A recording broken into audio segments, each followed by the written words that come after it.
This is Amy, And Melissa, and we're the Dyslexia Dyslexia Duo. Duo. So today we have a very special guest, and I know y'all hear me say we have a very special guest. I'm always amazed when I read about somebody or I see somebody and they're doing big things and they agree to come on here. So Well, you know what? We had this very special guest is from we had another very special guest, it's true. When we had Nancy Hannigan. yeah, when we had Nancy Hannigan on their Distrolic, she actually brought up your book, and so I took a note of it, and I was like, I'm going to talk to her and see if she'll come on the podcast. But I mean, we haven't even introduced yourself, so go ahead and introduce yourself to our listeners today. Hi, everyone. It's a pleasure to be here. I'm Lindsay Kemeny, and I'm author of the book Seven Mighty Moves and my second book, Seven Mighty Moves Reading Resources. I have a third book coming out in a couple of months,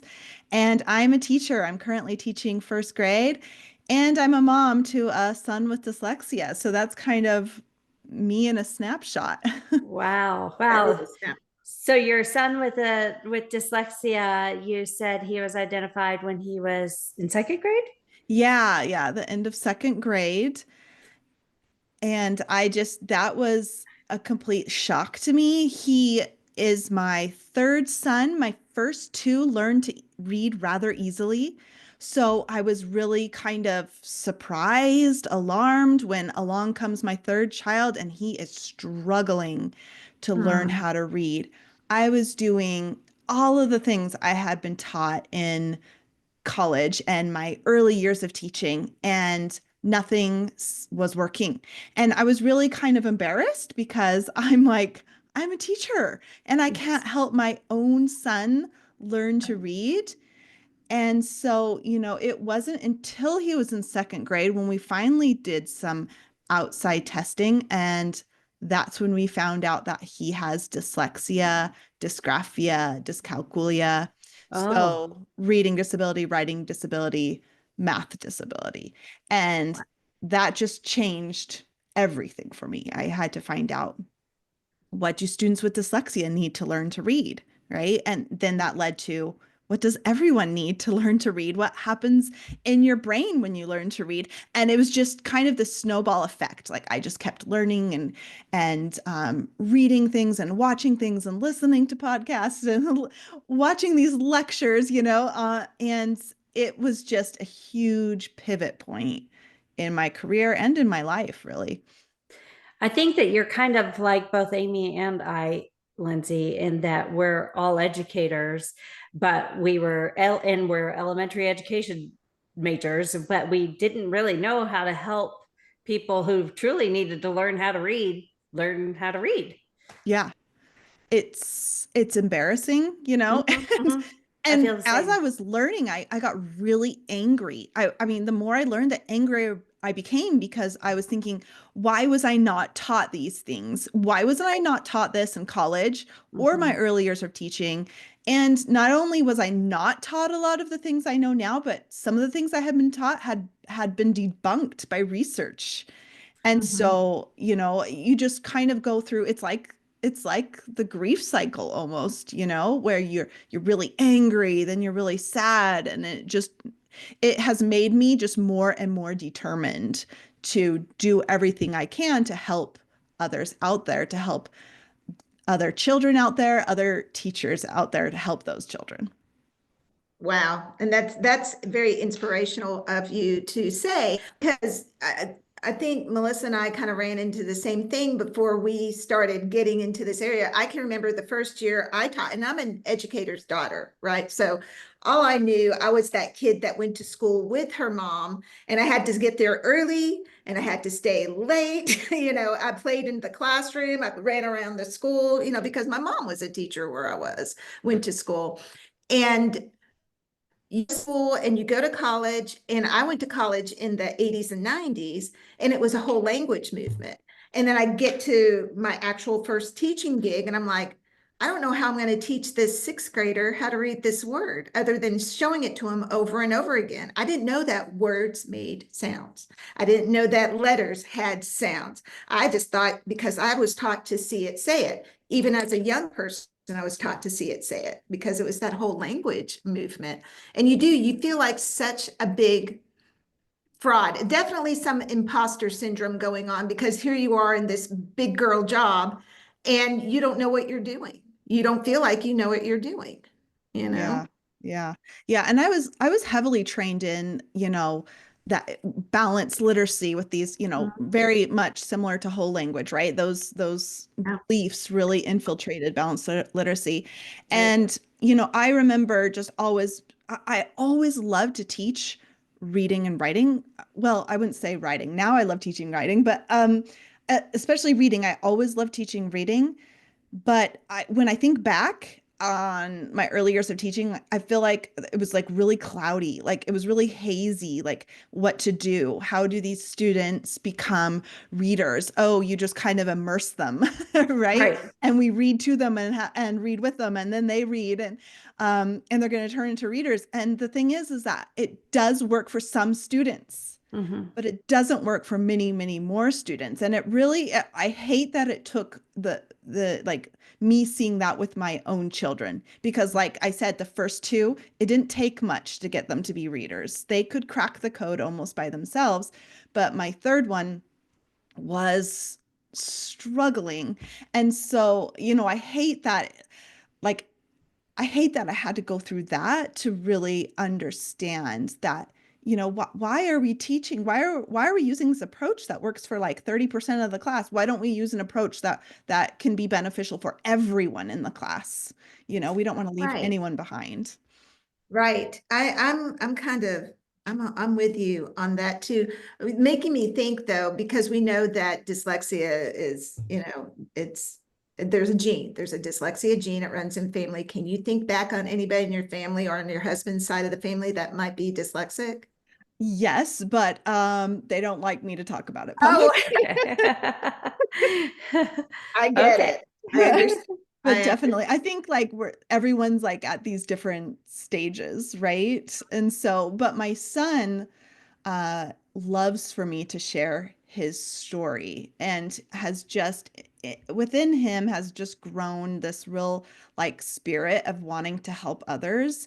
In fact, I had logged in one time to, when he started seventh grade, he went to junior high here, and they start doing everything online. And it was a really stressful time for me because I wasn't sure, like moving to junior high, how he would do. And I just remember logging in and looking at some of the assignments he had submitted that day. And one of them, was answering a question. And as part of his answer, he said, because there are other kids that have learning disabilities like me, and I want to help them. And Nice. it was just like such a special moment, because I'm like, oh. And so I don't, he loves when I share his story. I still don't use his name publicly in case he changes his mind. Like, I'm just waiting for him to get a little bit older and to be sure that he's really comfortable with that. But, and because through him, he was diagnosed with depression at the same time as dyslexia, and his depression all centered around his struggles learning to read.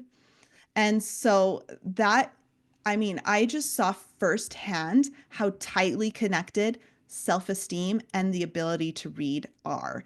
And that is why I'm so passionate about this, because it was horrible. He said and did things that like no mother should have to hear, no child should have to feel. And when things got so bad, I mean, I just remember like I couldn't believe I just remember the thought of being like, I can't believe I have a 9-year-old son who is suicidal. I couldn't believe it, and I wouldn't have believed it if I didn't experience it. And when things got so bad, we did all these things to help his depression. And of course, we went to a therapy and got professional help when things got, I thought, beyond what I could do. But I found that out of everything we did, what helped him the most was the ability to read. Because as his reading improved, his self-esteem improved.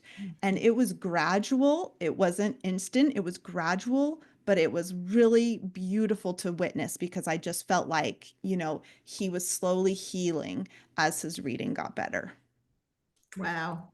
Isn't Wow. that incredible that he's ultimately going to make a difference in other people's lives too by sharing his story, even if it's indirectly through you.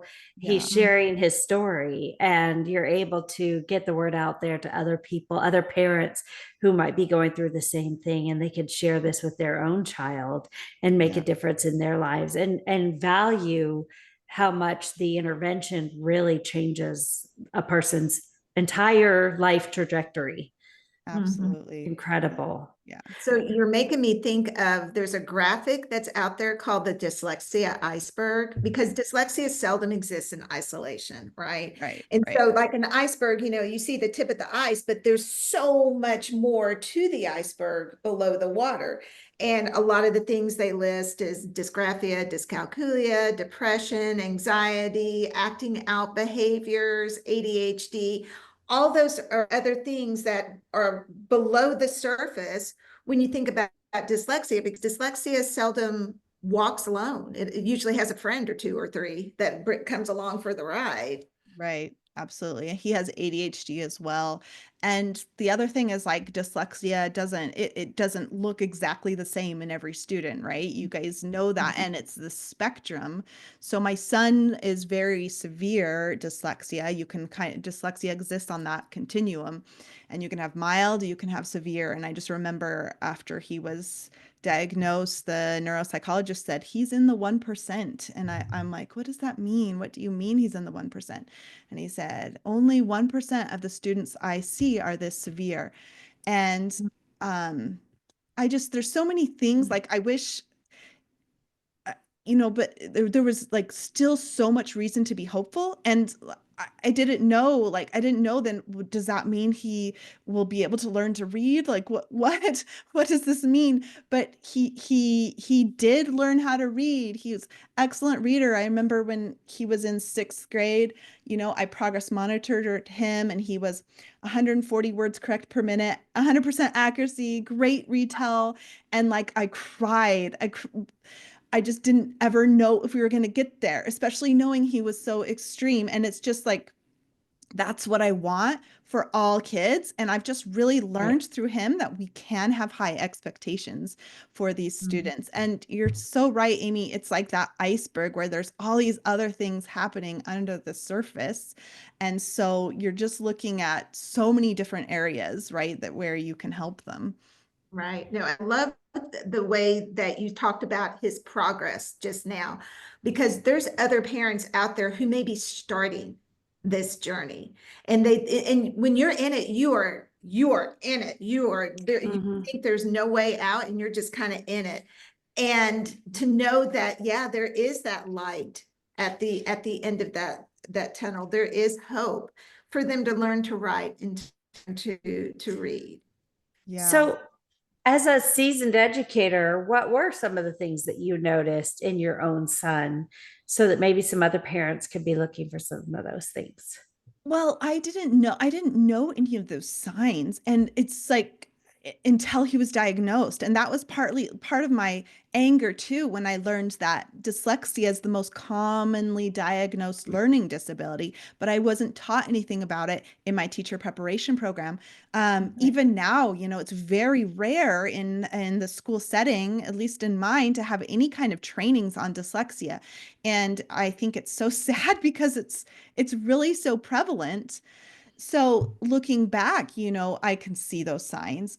He was slow to develop his speech. He really struggled learning his alphabet, letter names and sounds. That is a sign. We know that mispronouncing words can be a sign. We know that, of course, that slow, when it's hard for them to learn to read, that's a sign. I wish I had known, like, I look back now on, things he did in kindergarten, and I'm just like, oh my gosh, it was so obvious, but I didn't know the signs. I didn't know what to look for. And I wish I had. And it's not that I could have prevented his dyslexia because he has dyslexia. He's going to have dyslexia his whole life. But I could have prevented a lot of the reading problems he had just by setting him up for success, in pre-K and in kindergarten, it doesn't mean like I said, it doesn't mean he wouldn't have it, but there are definitely things that we can do to help set them up with this strong foundation if I had known them. So it's just one of those like, oh, I wish I known, but I just turned that to let me help others and let me help my students and let me help my little first graders do everything I can to kind of prevent reading failure in the future. I'm just going to give them a really strong foundation now. Yes. You know, it's so cute when you think about, well, it's not cute that your son had to go through this, but I think about my students when they mispronounce words. An example I think of, one just happened recently. A 9-year-old, almost 10-year-old said his teacher's moving to Iowa. And I said, Iowa? Do you mean Iowa? No, no, it's Iowa. I was like, oh, I've never heard of that place. Yeah. Okay, well, I hope she likes it in Iowa.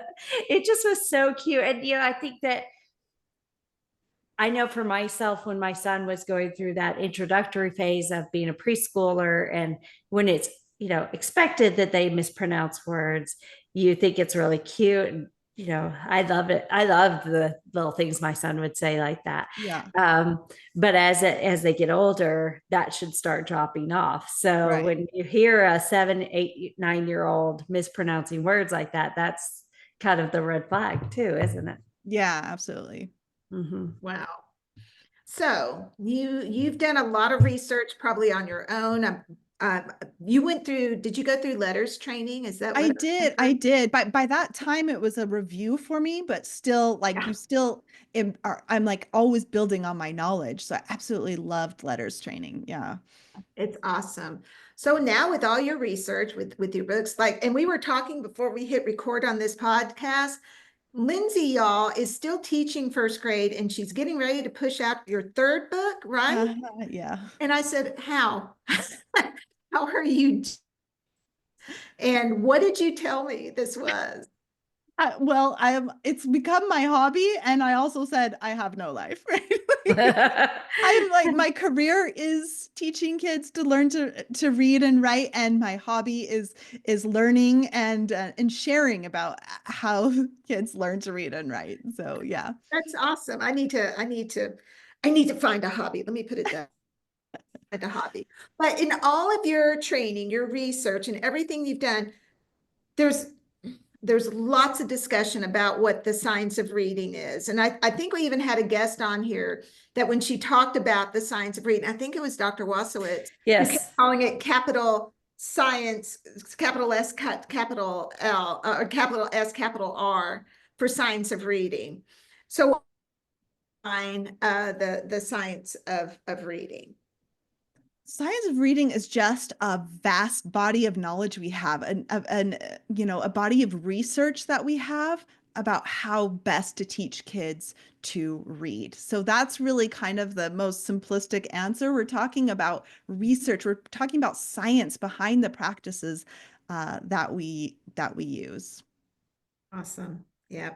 So why do you think, kind of going into our next question, why do you think there's still such a divide? I mean, I have a friend whose her dad's dyslexic, and so he calls LinkedIn LinkedIn. And I'm like, no, it's not LinkedIn. But on LinkedIn, and I can see a big divide between the science of reading camp and still the guided language, all of those camps like that. Why do you think it's so hard to come together, I feel like, and kind of meet halfway sometimes. But why do you think there's such a great divide? You know, we talk about whole language guided reading is starting at comprehension and then going down into alphabet phonological awareness. And then the area that Melissa and I work in, we are a bottom-up approach. We start with alphabet and phonological awareness, decoding, fluency, morphology to lead into comprehension. But why do you think there's still such a divide between the two? So, interesting question. I have a lot of different thoughts about this. First, you can see, like, I can see where those beliefs came from, like the whole language balance literacy, where you're kind of thinking, well, like, listen to me read. I'm not like, I'm a proficient reader. I'm not like sounding out every word. I'm reading for meaning. And it's almost like they want to skip to that part. And, it's like you think of those when you're those predictable repetitive texts that became so popular, unfortunately became so popular in like kindergarten, those lower grades, because they sound like they're reading already. The kids just memorize the pattern and look from the picture, and they just and it's all about think about the meaning and sound like a fluent reader, which is the goal. But you're skipping such an important step there. And so sometimes I think people think about their own experience reading, and maybe a child or a grandchild, they're like, oh yeah, we just read to them and we surrounded them with good literature. And then they learned to read, and it really takes a deeper look to see what is happening. I have a son who's just a beautiful piano player. He's very, very gifted. And you can hear him playing a song and it's just fluent and beautiful. But that's not how it started. If you hear him practice, he's got to be slow and accurate. He's looking at the notes, watching his fingers. We can't skip that important step and get to the fluent piano playing, just like with reading. And so, as a kindergarten teacher, yeah, it's a lot harder to listen to a child read a decodable book and sound out the same word over and over on every page. It takes a lot of patience. It would be much easier to listen to them just read a predictable repetitive text where they already sound like they're fluent. But I can't skip that important step, because for those, sound symbol correspondences to get into memory, they've got to practice them. They've got to decode and sound out. We've got to go through that necessary process to get, and then they're going to do better in second, third grade because they have that strong foundation. So sometimes I think people are maybe trying to skip, and we're wanting to focus on meaning right away. Well, yes, we're going to focus on meaning and language comprehension as we're reading to those brand new students, right? And having discussion and working on oral language and reading complex texts to them. But at the same time, we are reinforcing that decoding and the sound symbol correspondences and the phonemic awareness and all the things. The other thing I think of is we have this divide, and it is really hard to take a hard look at your teaching and realize that some of the things you're doing are not the most beneficial for all students in your class. That is hard to kind of admit that to yourself. So I think that's another reason why we still maybe have this divide, because it takes a really strong person to say, oh my gosh, I was doing something wrong. And like I went through that, I felt guilt, I felt anger, and that is hard. And also we have sometimes the proponents of certain methods have like some skin in the game. So that is hard for them to admit that something they've been selling for years or training they've been doing, or it's hard for them to admit that maybe it's not the best. So I don't know. Those are some of my thoughts. We have to be so careful that adult egos don't get in the way, because that can be the biggest barrier sometimes. And I think that introspection piece, like you were talking about, I can remember doing some of that myself, saying, okay, what I'm doing is not working. What do I do now? And I think some people that are in like maybe remote areas, even though we now have internet, and I didn't have internet when I first started. I know that makes me sound super old, but when I first started in education, we didn't have the internet in our classroom. I know it was Right. around, we just didn't have it in the classroom. Yeah. I didn't know what to do or how to look up things other than library and looking, and what did I find? I would find the readers with Tip and Sally and all those, look, Tip, look, there's Sally, those Yeah. type of books where it's just over and over again. And I love your piano analogy that you pulled into it, because you're right. I can remember when I don't play piano now, but when I was a younger person, you can't get fluent until you walk the weeds for a bit, learning those notes and getting that muscle memory built up when you do that. I love that analogy. Well, and Right. I also think that there's something to be said too for proper professional development. And I think a lot of the teachers, I mean, we all know that we go through a lot of professional development. And I think that there there could be buy-in from all of us. I mean, I know I was there at professional developments when I was saying, no, this doesn't apply to me. I don't need to do this. But if we can take a step back and think of it from the perspective of a struggling reader or perspective of a struggling math student or something of that effect, that's where that buy-in, like you were talking about, could play a big part in this. And I think it also leads itself to, when we do all of our assessments and our screeners and things of that nature, sometimes we collect data, but we don't know why we're collecting the data, or we don't know I what know what to really we're do with it. looking for. Yeah, what we're doing with that data, what we're looking for, and the impact that that data knowledge could bring to changing the way you teach a student or the way you work with a small group, any of those things. So thinking about that with your expertise in the classroom, because I didn't have a whole lot of time in the actual individual general education classroom. How do you think that that could improve just your knowledge of screeners, assessments, and observations? How could that improve instruction in the general education classroom? Yeah. Okay. Well, one thing I want to go back 1 second and just say, about this. When you are a kindergarten or first grade teacher and you're just using predictable repetitive text and they're kind of memorizing the pattern, looking at the pictures, the thing is, it looks like they're reading. So this is also why I think we have this issue where we have some people resistant to maybe changing, because you have to look a lot deeper, a lot harder to see. Like, the kindergarten teacher that's using those texts might not realize there's a problem. The first grade teacher might not realize there's a problem. It's going to be when those students hit second, third, fourth grade, Okay. suddenly they don't have those books with the patterns anymore and with the pictures, and it's harder to guess from the context. And it's those teachers who realize, oh my gosh, this child can't read. So there's also, like, there can be a little confirmation bias here, because you don't see it and you're like, what are they talking about? I'm using, these approaches. I'm using balanced literacy and everyone's learning how to read. Well, look at how those students are doing a couple years from now, right? And that is where assessment comes in, and the type of assessment we have that we're using.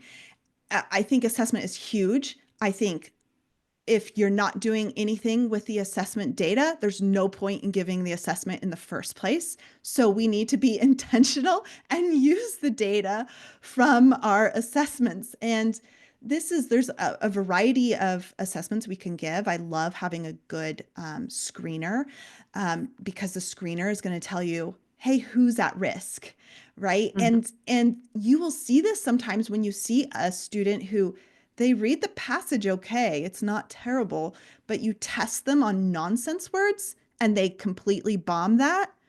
That is a huge red flag. And that is telling you, oh, this child might be memorizing words as a whole. They might be guessing from context. And uh and sometimes people, like, nonsense word tests get a bad rap, but they're actually very valuable, because you're seeing, hey, do they know their letter sounds and can they blend them?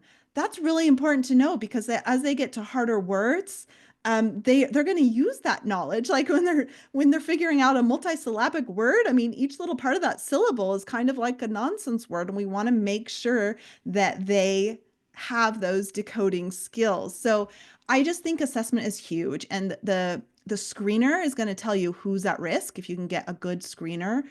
And then uh, you've got to look deeper, right? So Mhm. so what exactly is happening going on with that child?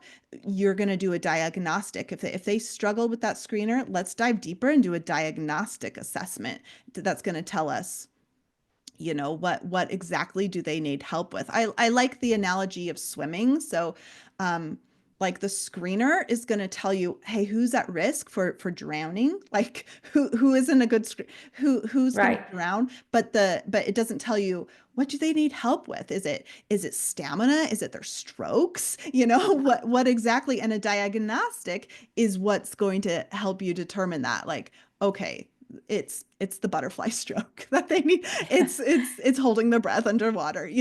The diagnostic is going to help with that. And yeah, go ahead. No, I love that analogy, and that really opens up a lot of my eyes for sure. And I also appreciate your classroom approach to that too.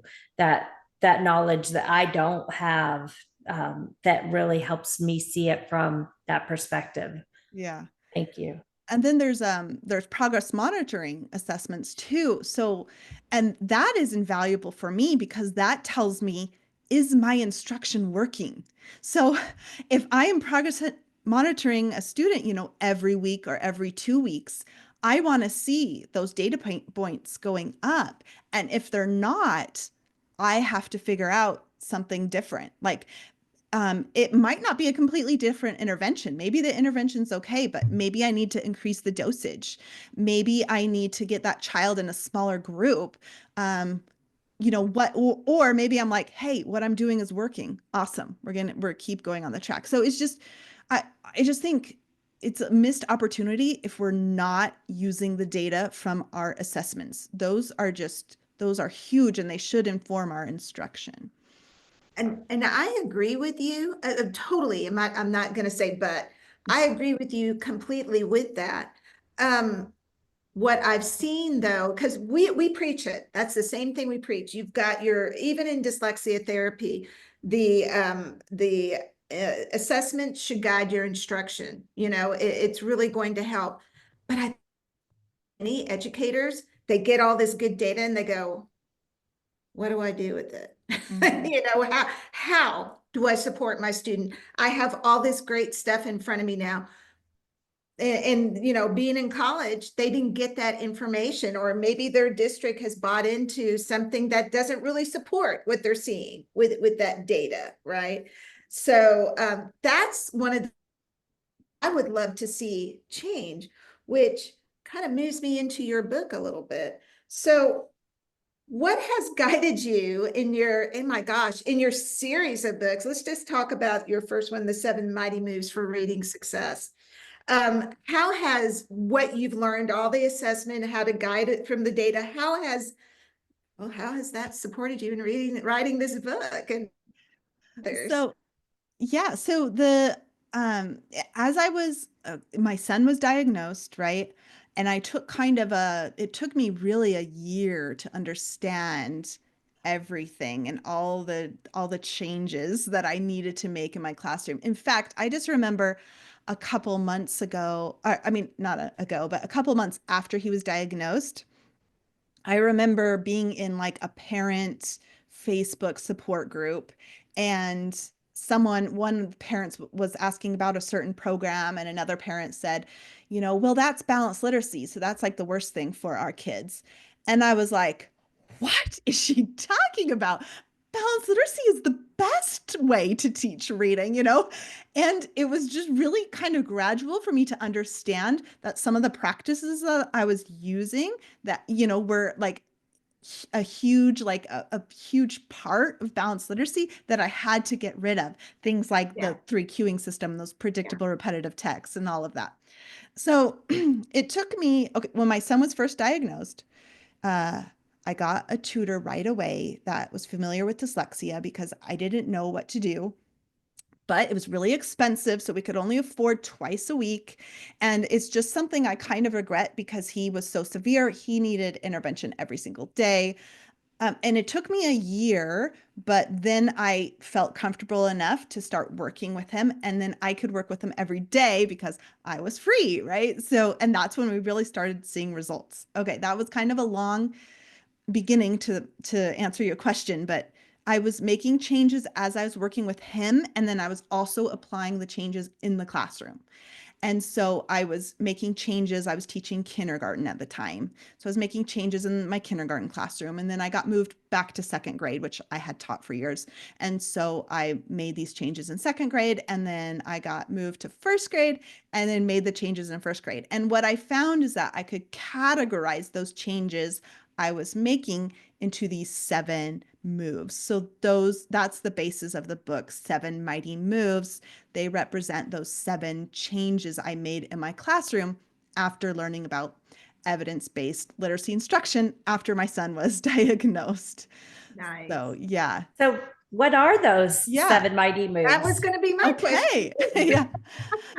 So move 1 is teaching phonemic awareness with intention. Phonemic awareness was something like I didn't even know existed. And it's embarrassing. Like, I'm like, I taught second grade for years, and I never considered that my students who struggled learning to read might have a deficiency in that area. So, and that is an area where I had to shift a couple times, because first was just to start teaching phonemic awareness. And then it was, I could refine my knowledge and learn that, hey, we want to get to blending and segmenting. Those are the most critical skills. We want to get to the phoneme level. We don't need to spend a ton of time in the whole group on phonemic awareness, but students are going to need more. And so those students, you can help in small group. Move 2 is to teach phonics explicitly and systematically. I thought I was teaching phonics, but what I was doing when I think back was I was more facilitating phonics activities instead of like teaching explicitly phonics. Move 3 to teach decoding strategies, not 3 cueing strategies. Move 4 was to use decodable text for beginning readers instead of those predictable repetitive texts. That was a huge one as a kindergarten teacher. Move 5 is to use a better approach for teaching high frequency words. I could say, like, really, you guys, I could say, so I could go on an hour on each of these moves. So I'll just tell you what they're on. Move 6 is on fluency instruction. So being kind of giving that enough practice and that meaningful practice for fluency instruction. And move 7 is about improving comprehension and an area. There's so many things when we think about reading comprehension. Like, if reading comprehension goes wrong, there's so many different things that could be. But my focus here was thinking about building that vocabulary and background knowledge, using strategies to help us build that background knowledge. So that's what move 7 is. Wow. I really love this. We talked to Jan Hasbrook, and she talked about decodable text, and she talked about how to improve fluency, you have to improve accuracy.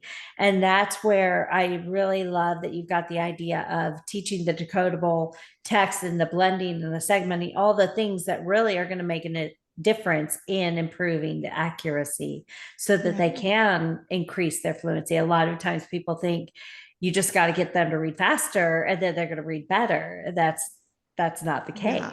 Well, you think fluency is a combination of accuracy, rate, prosody, right? And I love Dr. Jan Hasbrook said that automaticity is a combination of accuracy and rate. And she said automaticity is the heart and soul of fluency. And I've always loved that. And you think about, like, sometimes you think, oh, I'm kindergarten, I'm first grade, I'm not really working on fluency. Yes, you are. We're building that automaticity at those different levels, at the letter level, at the letter pattern level, at the word level, and then at the sentence paragraph level. So yeah. Right. And everybody plays a crucial part. Kindergarten teachers play a super crucial part. First grade teachers, very important part. We all need to work together to bridge that gap so that they can develop their reading skills. Yeah.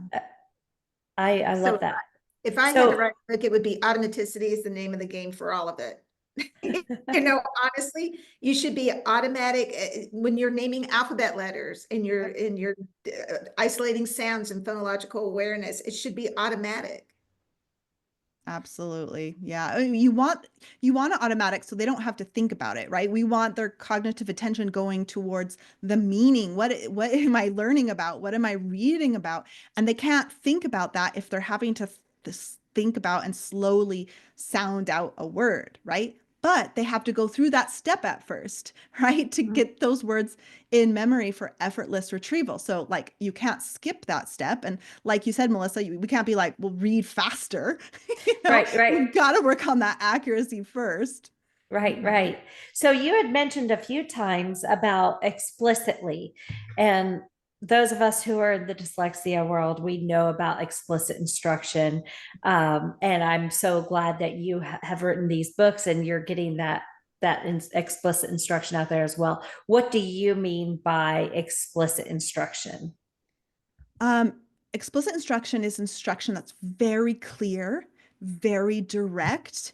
It's interactive. So sometimes people think when they hear explicit instruction, they think, "Oh, that's just so boring and old-fashioned, and the teacher is up there lecturing." And that is not what explicit instruction is. And if you came and to my classroom and watched a phonics lesson, you would see how interactive it is. I do something, they do something. I say something, they say something. I read something, they read something. I write something, they write something. And I'm channeling Dr. Anita Archer here. She is the queen of explicit instruction. But that is so important that students have a lot of opportunities to respond in the lesson. That is huge. That boosts engagement. That boosts learning outcomes.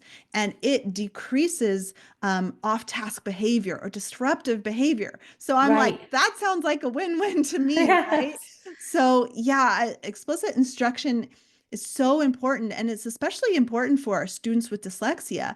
They're not going to discover this information on their own. If they were going to discover it, they would have already discovered it by now. They don't. We need to teach it to them explicitly. So and then there's also the gradual release, right? As part of explicit instruction. So I model something, we do something together, they do it on their own, but it's not always like as beautiful and perfect as just I do, we do, you do. Right. Uh, a lot of times it's I do, we do, we do, we do, we do, we do, you do. Oh, we do, we do, we Yes. do, you do. Yes. And I'm watching you, watching you, watching you. Yeah. Yeah. So, and like we have to be keenly aware of our students. We're really watching to see Mhm. when we can release them and when they're not ready. And students need varying amounts of practice that we do. And it's really easy to skip from I do to you do. But we need that gradual release and that gradual fading, like that we kind of, during that we do, we kind of scaffold, we help them a little bit more, like, oh, remember that when you hear oi in the middle of the word, it's probably going to be oi, and that's like a verbal scaffold. And then Mhm. and then gradually we pull that back, and we're not giving them that, but we're just giving them the word, and we're just gradually pulling back. And our students with dyslexia are going to need a lot more practice than others. So everyone needs varying amounts of practice. So that's when it's important to get that small group practice in, right? So you say this works pretty well in a general education classroom. Absolutely. And Yeah. then as far as if anybody needs more support, do they come to like a small group and you're working with them a little bit more when you see they need a little bit more of Yes. that scaffolding and Yeah. review? Yeah, exactly. So not all my students need as much small group of support as others. So there's some of my students that I meet with them every day in small group. Mhm. And there's others that I see them once a week in small group because they don't need me as much. So it's about equity, right? It's about giving each student what they need individually. Well, and what I love too is that, like we spoke with Kareem Weaver recently, they are not just dyslexic when they come to the dyslexia pull-out instruction. They're dyslexic in the general education classroom too. And so when you are teaching your phonics lesson in the general education classroom, it needs to match what they're used to getting either in the dyslexia classroom or the special education classroom, wherever their needs are being met. But it needs to be relevant to how they can learn. It needs to be something they can acquire. Yeah, So I love they're that. they're all tier one students. They're all tier one, and so we've got to help all of them in the classroom, right? And not just some of them. And yeah, Melissa, what you're saying is like we would love more alignment between what is happening when they're pulled out and what is happening in the classroom. And it's so nice when I'm familiar. I do have students that are pulled out for intervention, my worry is that sometimes teachers then like check them off. Like they think, Right. oh, the interventionist is going to help them. It's still my responsibility as the teacher. So I just feel also passionately that they still need intervention from the teacher. They're all tier one students, and we've got to meet their needs the best we can in the general education classroom, as well as, in their tier two or tier three support, whatever they're getting. I agree. What I think was so interesting about what you said when you talked about the I do, we do, you do, we do, you do, we do, I do, you do, going back and forth, Yeah. that gradual release model, that is one of the things, the big tenets of dyslexia therapy too. So I like that you're seeing that was that tie-in from tier one, maybe to tier two into tier three, which is where Melissa and I are, because that is when I train teachers to be dyslexia therapists, that's one of the things I teach, that I do, we do, you do model and that gradual release of responsibility, so I love that tie-in. I think that's great. So let's talk about teacher education programs. What are some changes in teacher ed programs that you think would be helpful to develop educators who are maybe more aware of dyslexia? I So mean, I wish I had been taught about dyslexia uh in my teacher prep program. So, there are so many misconceptions out there about what it is. So, I mean, I first like I wish that they would focus on that a little bit more, because it's so prevalent. Like I said, it's the most commonly diagnosed learning disability, and that we would get professional development too once we're in service, more professional development centered around dyslexia, because what is good for students with dyslexia is good with everyone, for yeah, everyone. So sometimes we think they need something completely different than everyone else, and that's not really true. They might need it with more intensity, and they're going to need more practice and more scaffolding, but that explicit instruction that we're talking about, that is so beneficial for students with dyslexia. And if we could just get more accurate information, it's not about vision. It's not about seeing backwards. We don't need color overlays. You know, specialized fonts. yeah, yeah, that's not what dyslexia is. And um, it's still so common out there. So I wish we could get, yeah, more accurate information about it. Yeah, I wish we could too. So, and it's prevalent. I'm on a lot of parent forums and I'm reading and they're like, "Oh, what font works best? What overlay?" I'm like, guys, come on. Yes, yeah. And if I fought that battle all the time, I would never be off of social media, honestly. Well, Um, and Amy and I both had talked too about how we felt the same way about our teacher education programs, that we weren't told about dyslexia. We didn't really know anything about No, it at all. and I went to, like I said, I went to college for my bachelor's in the late 80s, early 90s. And I had one class that talked about dyslexia, and it was a special ed class. And they brought it up in terms of a definition. And so we talked about it a little bit, and then we went on.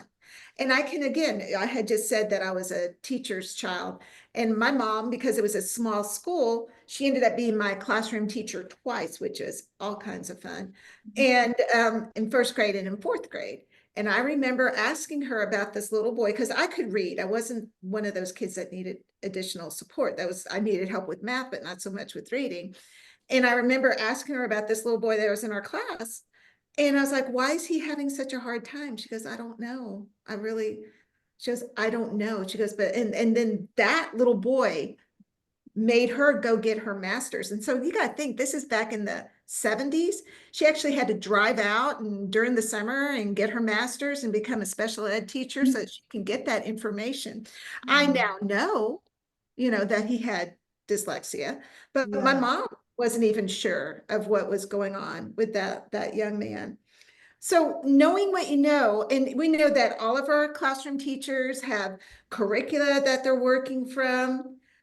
How can they take what you say, like the science of reading, and put it into their daily lesson plans to kind of pump up what they have?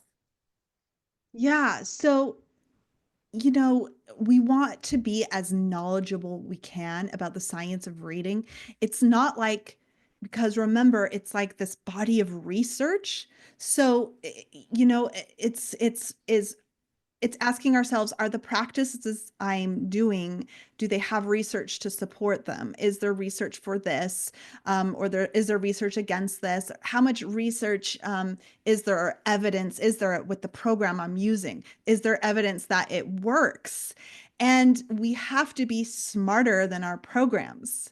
So I think teacher knowledge is so huge, also because there is not research for every single little thing we do in our classrooms. So we've got to take, you know, the research that we know about, we've got to figure out how to best apply it in the classroom. We have to make the best informed decisions we can. So I think it's all about trying to, you know, really increase our knowledge so we can make the most effective decisions. It's like just throughout the day. I mean, how many decisions do you think we make as educators? I mean, there's so many.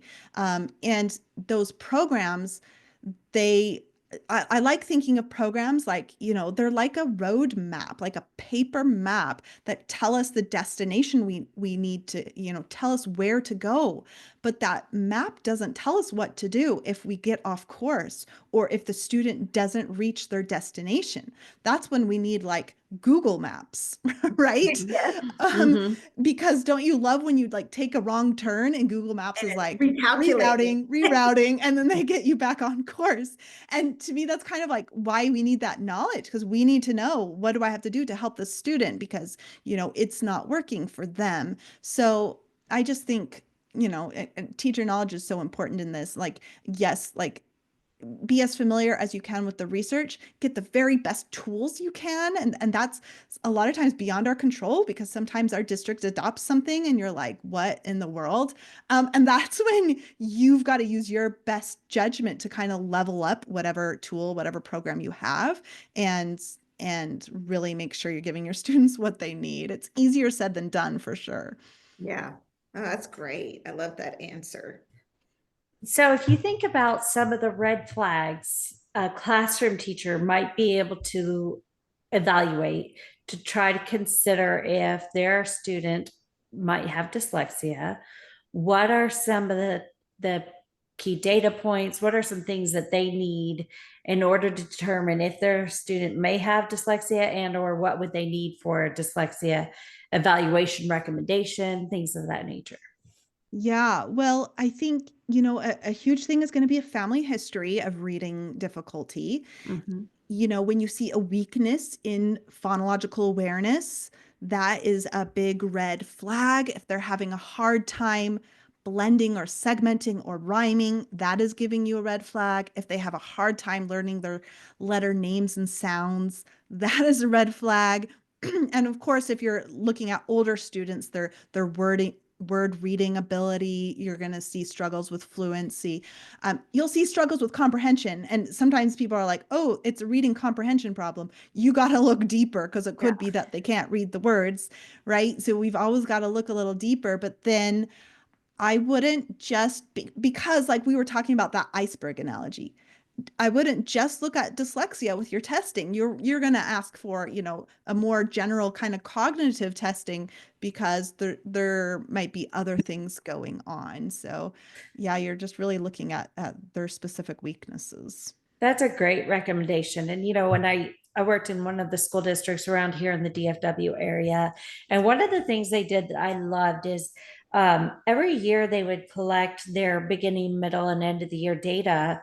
They would input it into the computer system, and we, as dyslexia evaluators, would have to go in and look at the history of their progression through developing their phonemic awareness, their rhyming, their segmenting, their blending, their alphabet letter identification.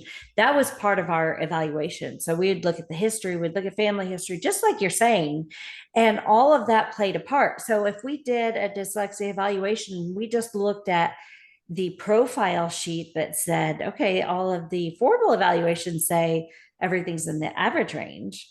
But if we look deep back into their kindergarten, their first grade years, we could see, you know what? No, they were struggling with this, but they went to our intervention program and they got some intervention on those skills. So that's why they're able to perform right now in the average range. They did have that weakness. That weakness is underlying still. So it just was a really I loved that component of it, and I think that that would be so helpful if other school districts would do something similar. Again, we talked about data earlier and how data can really drive so many things in the right way if it's used appropriately.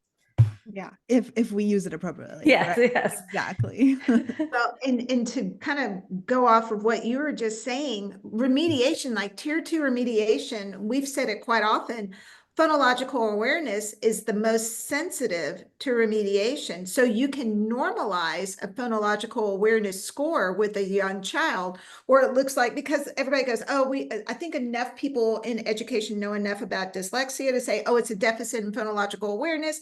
And then they just look at the phonological awareness piece, they go, oh, okay, well, nothing's there. Well, it's because it was normalized more than likely with tier 2 instruction. And like you said, knowing that background knowledge, knowing a family history, knowing that they've got a sibling in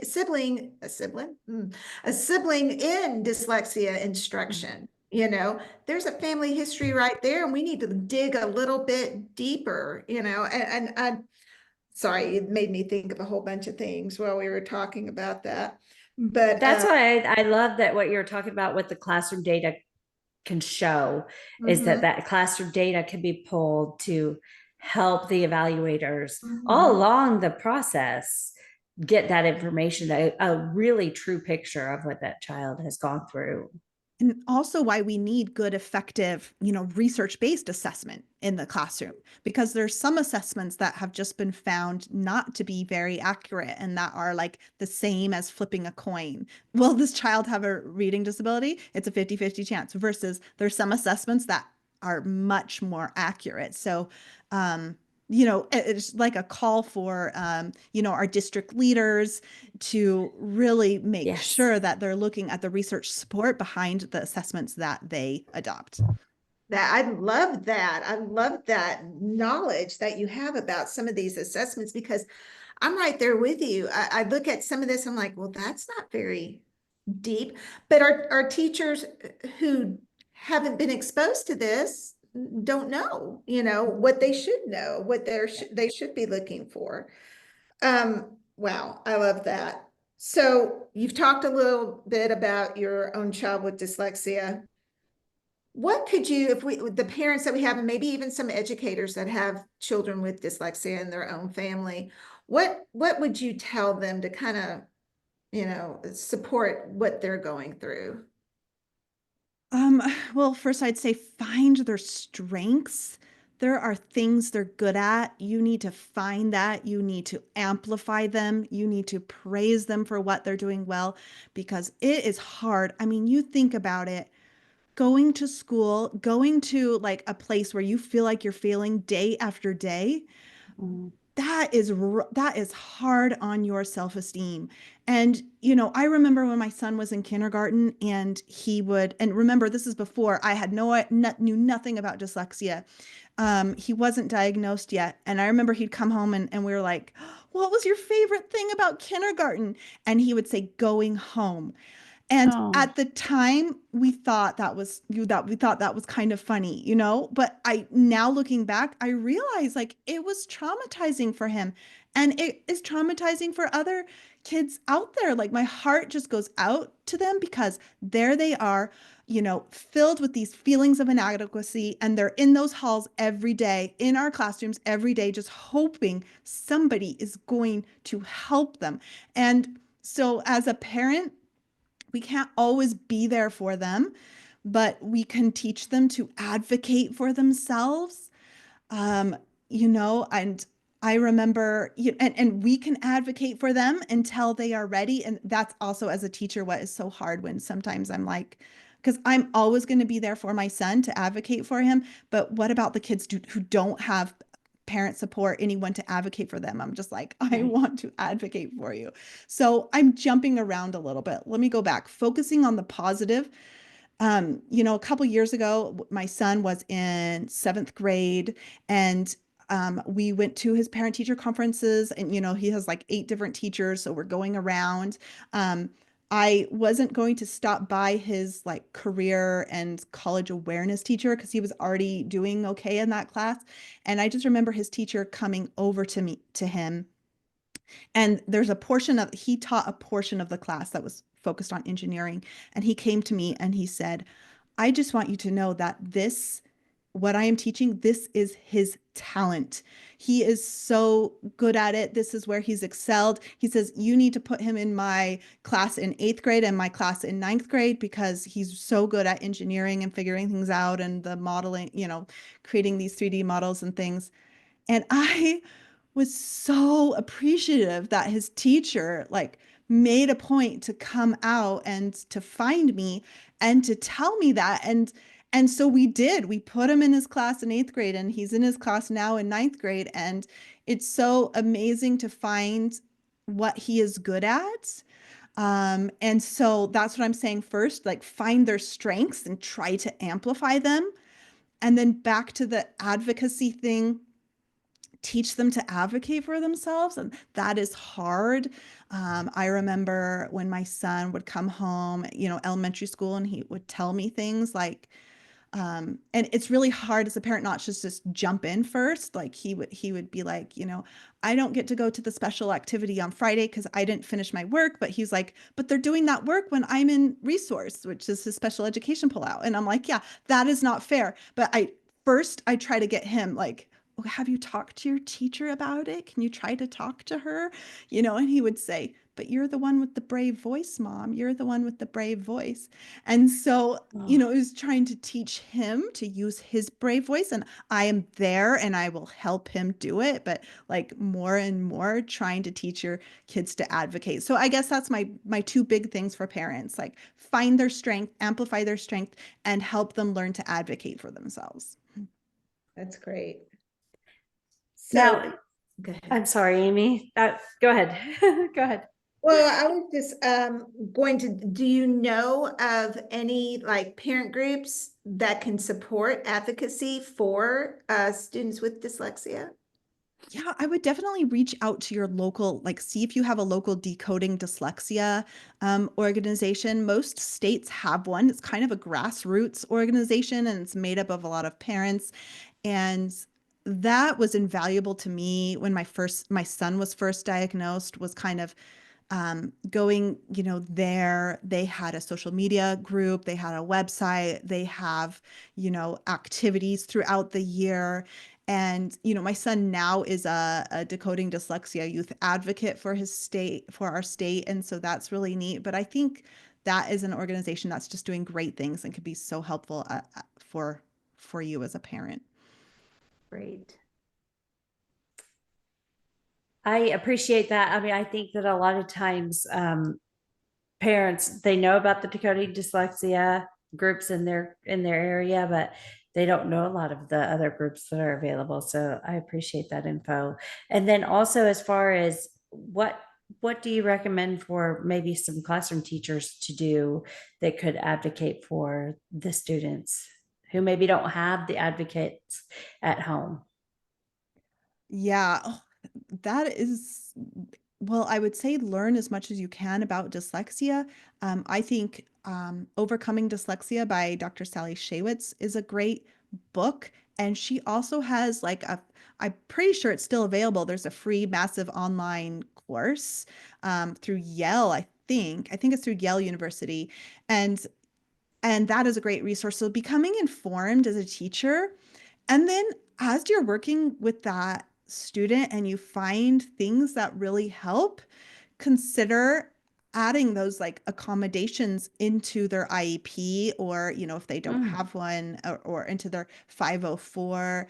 Sometimes you think, well, this is just what a good teacher does, but not all teachers, moving forward are going to have your level of knowledge. And so putting those things in an IEP that are really helpful for that student, um, can be a way, I think, as teachers that we can help them. And also as a teacher, just realize there is a difference between accommodations and intervention.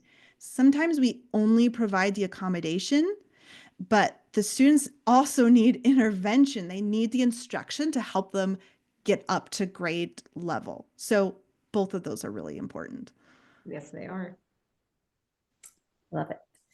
Okay, Amy, are you going to ask your questions so I can ask I'll my do the last one. Well, not, yes, I'll do the last one, then we'll do the second. Melissa will do the second and last one because that's her question. Okay. So we're getting close to wrapping it up, but our readers, oh my gosh, not our readers, our listeners really like it when our guests suggest articles, web pages, books. What are some suggestions, and who inspires you or continues to inspire you in what you do? Yes, okay, definitely for dyslexia, Overcoming Dyslexia by Sally Shaywitz. I mentioned that one. Um, there's a couple great websites, just reading in general. There's Reading Rockets Mhm. and Reading Universe. There's a lot of fantastic information on both of those websites. And Reading Universe is a little bit newer, so I don't know. Some of your listeners may have heard of Reading Rockets. Reading Universe is a little newer, but they're putting out great content and videos and free decodable passages and all kinds of like little tutorials and things. And so that can, and they're still adding to their database too. International Dyslexia Association is great. The Reading League is a wonderful organization to follow. People who inspire me, definitely Dr. Louisa Moats, huge, such a wealth of knowledge. I'm so incredibly honored because she actually wrote the foreword for my third book coming out, Rock Your Literacy Oh, Block, which is just huge. So she is one of my heroes, as well as Dr. Anita Archer. Anita Archer wrote my foreword to Seven Mighty Moves. So you can see, like, I asked my heroes, and it feels incredible to have their support. But Dr. Anita Archer has an excellent book called Explicit Instruction.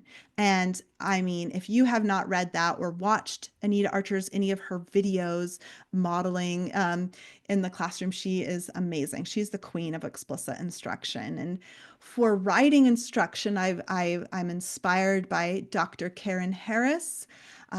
She developed SRSD, which is the most it consistently gets the highest effect sizes in writing interventions, and we're talking about 40 years of research. What? And Dr. Leslie Laud, who has kind of helped me figure out how to best apply SRSD writing instruction in the classroom. So we didn't even get to talk about that, but so all of those people, and I'm also so inspired by other educators. I just think we need more educators speaking out and sharing, because it is one thing to take these amazing experts and the research we hear about. It's a whole nother thing to take that information and apply it in our classrooms. So I it's agree. just huge when teachers who are knowledgeable and have that practical experience are sharing what they're doing in their classroom, whether it's just with other coworkers in their building or whether it's online, whatever. I'm so inspired by other teachers and grateful for them. I love teaching. I think what we do is so important. How long have you been teaching? Gosh, it's funny because like I have to do the math, because like even you ask me how old I am, and I'm like, okay, wait, let me figure out what's the birth Yeah. year. Let me subtract. So I think it's like about 14 years now. Okay. Yeah. So Uh-huh. I taught 5 years, and then I took this break, to just take care of my children, and then I went back when my youngest was like in preschool. So Oh, nice. yeah, Isn't that wonderful that you had that time with your kids? absolutely. Yeah. I agree. I had that time too, and I'm thankful. I took mine on the front end and then I went to work. So I Yeah, I love did that not. time. I did not get that. I I yearned for that. I get that. Okay, so I've got the magic question that comes at the end, and we still haven't made that noise. Doo-doo-doo-doo-doo. That's the magic noise. Okay. So the magic question is, if you had one wish that you could grant for our students, what would it be and why? Well, that's easy. I want all our students to be proficient readers and writers. It is the greatest gift we can give them is to teach them to read and write because it opens up windows of opportunity for our students. It gives them so many more choices of things they can do in their life. It really does change lives. I had lunch with a man one time who he didn't learn to read until he was an adult. And he said that he always had this pain in the pit of his stomach. But once he learned to read, the pain went away. And he said, reading takes the pain away. And I just thought that was so impactful. And that, and we all are playing a part, whatever our role is, whether we are a classroom teacher, an interventionist, administration, a parent helping our own child. We all have a role to play here, and it's just the greatest gift we can give our students is the gift of literacy. So that's my wish for all of them. That's great. Love it. Thank you for that. That's wonderful. Well, it's Thank been you. a real pleasure having you on our podcast and hoping we'll get to run into you again soon. Okay, well, so Well, we're going to go ahead and end the podcast with our sign off, and then we'll stop the recording. So this is Amy, and Melissa, and we're the Dyslexia Duo. Until next time, y'all. Bye. Bye.